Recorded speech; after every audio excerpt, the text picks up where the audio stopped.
जय जिजाऊ जय शिवराय बांधवांनो. तर आता प्रत्येक बांधवानं लक्षात ठेवायचं आहे की दादांनी सांगितलेलं आहे प्रत्येकाला की व्यसनापासून दूर राहावा आणि कार्यक्रम छोटे छोटे करा, की मग ती लग्न असेल किंवा घराची पूजा असेल की असे छोटे छोटे कार्यक्रम करा. आणि विधीसाठी कुणालाही पूजासाठी विधी करण्यासाठी कोणत्याही पुजाऱ्याला किंवा कुणालाही बोलवू नका. आपल्या आपल्या घरी पूजा करा.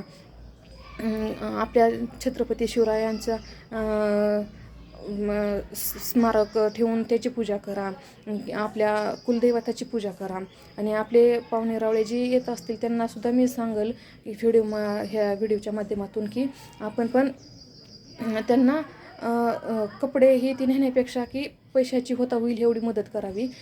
पैसे द्यावे, कारण की पैशानं काही का होईना पण हालचाली होऊ शकतात. त्याच्यामुळं कपड्याचं काय की घरातच पडून राहतात. त्याच्यामुळं कपडे न देता पैशाचा आयर करावा किंवा पैसे त्यांच्या हातात द्यावे की जेणेकरून त्यांचे पण काही अडचणी दूर होत्याला. आणि कार्यक्रम छोटे ठेवा की ह्याच्याकडूनच पूजा करावी, त्याच्याकडूनच पूजा करावी, त्याला दक्षिणा द्यावी ह्याची काहीच गरज नाही. बस फक्त आपल्या कुलदैवतावर आपली श्रद्धा ठेवायची आणि प्रामाणिकपणाने आपले कर्म चांगले करत राहायचं. तर अशाप्रमाणे जसे दादा सांगतील ना त्याप्रमाणे जर आपण करत गेलो ना तर नक्कीच आपल्यात बदल होईल आणि आपला समाज आणखीन पुढे जाईल.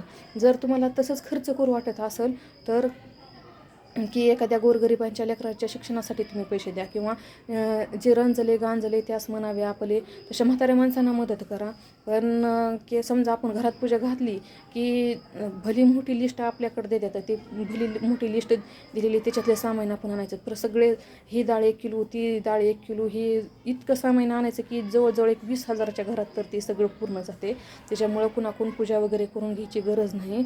आपल्याला छत्रपती शिवरायांच्या काळापासून आपल्यावर अन्याय कुणी केलं हे चांगलं तुम्हाला पण माहिती आहे आणि मला पण माहिती आहे की त्याच्यामुळं की कार्यक्रम छोटे ठेवा आणि